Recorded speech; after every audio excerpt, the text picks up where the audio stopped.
Stephen the Ass Clown King. Oh yes, we're talking about it because somebody asked me to, and that's what we're doing. Apart from the fact that he looks creepy as all get out, you do know that the It movie, where the clown was under the sewer, is actually a double persona of himself. It's his alter ego.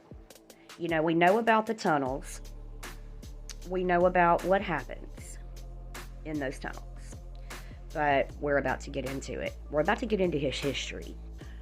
Why ain't nobody tell me he looked like the Grinch? I mean, imagine him green. Please and thank you. What a lot of people do not know about Stephen is that he went to go play with a friend of his when he was younger.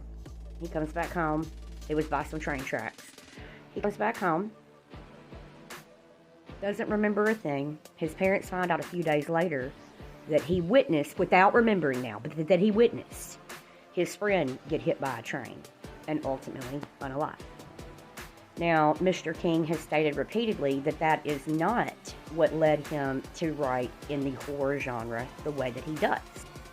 He has also stated on multiple occasions that if Donald Trump wins the next election, that he will leave the United States.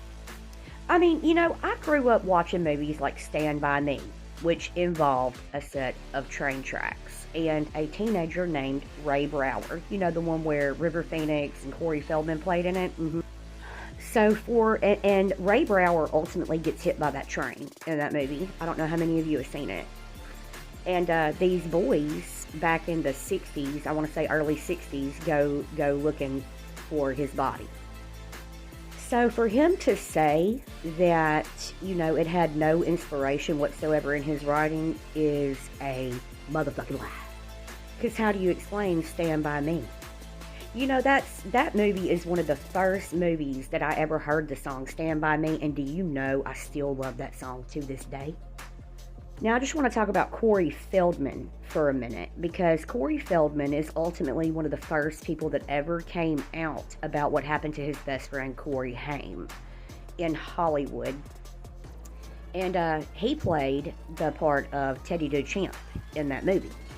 You know, he's one of the first people that came out about what was happening in Hollywood and everything else, and nobody believed him. Poor guy.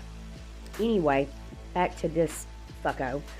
I think that somebody should investigate how many kids have come up missing around Portland while he was a kid and around Bangor in Sarasota, Florida, because he has a mansion in Bangor and he also has a mansion off the coast of Florida at Sarasota. Like, share, and follow for part motherfucking 2.